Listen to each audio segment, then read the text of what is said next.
When it comes to Marvel's most unpredictable, chaotic, and hilarious heroes, names rise above the rest: Squirrel Girl and Deadpool.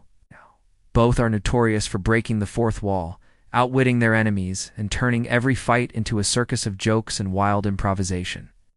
But if you pitted these two icons against each other, who would come out on top as the ultimate troll fighter? Let's lay out the facts. First up, Squirrel Girl, aka Doreen Green.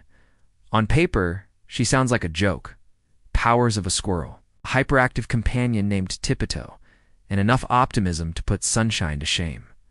She chats with rodents, she climbs walls, she eats nuts, and she punches way above her weight class. Squirrel Girl isn't just a punchline, though she's a universe-level powerhouse wrapped up in a fuzzy tail and a P-graded sense of humor.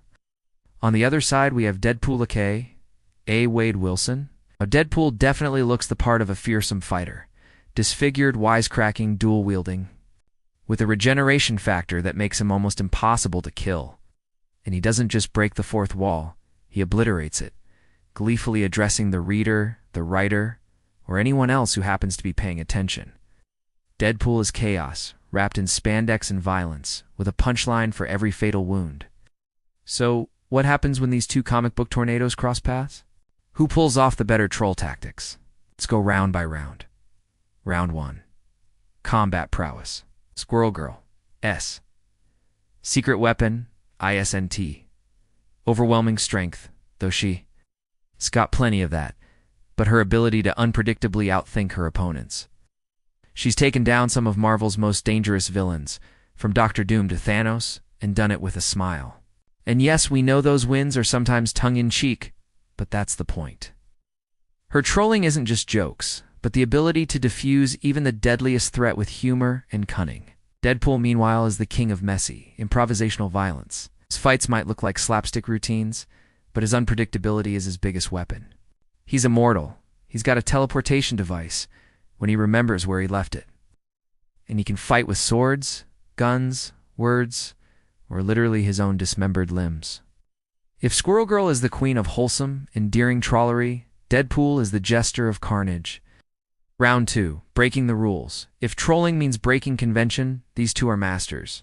Squirrel Girl regularly defeats impossibly powerful foes, usually after a wholesome heart-to-heart that ends with mutual understanding, or just an unexpected chomp from Tiptoe. She's nice about it, but don't let the chipper persona fool you. Squirrel Girl bends the rules of the Marvel Universe around her will and walks away giggling. Deadpool has no respect for the rules of fiction. He'll comment on editorial decisions, cross universes, make meta-jokes about licensing, and even team up with alternate versions of himself for fun. If there's a boundary to cross, he's already across it, waving from the other side, probably with a sarcastic sign or a taco in his hand. Round 3. The troll factor. Squirrel Girl's approach is gentle. She disarms villains with empathy absurdity, and marshals an army of squirrels as her backup dancers. She makes friends out of arch-nemeses, confuses everyone with non-sequiturs, and happily points out the absurdity of comic book logic. Deadpool's method is pure anarchy. He'll use pop culture references as weapons, insult everyone in the room, including himself, and often wins fights simply by being so irritating that nobody wants to play anymore. He trolls heroes, villains, and even the reader. Nothing is sacred. But in the end, who's the ultimate troll fighter? On raw power, Squirrel Girl has the literal receipts. There's almost no villain she can't beat. No conflict she can't de-escalate with a pun and a squirrel stampede. She wins by not playing the villain's game, and often not even playing her own. Deadpool, though, is the living embodiment of trolling and anti-hero, who survived cosmic annihilation on the strength of sheer absurdity. All the rules of the Marvel Universe are merely suggestions to him. If they ever actually faced off, odds are the fight would end not with a winner or a loser, but with both characters sitting on a rooftop, eating chimichangas and walnuts, trading wisecracks while the Marvel multiverse collapses in the background. So, who's the ultimate troll fighter? Maybe it's not about who wins, but how much fun we, the readers and viewers, have along the way. When Squirrel Girl and Deadpool are around, the real victory is chaos itself, delightful. It's unpredictable and utterly impossible to defeat.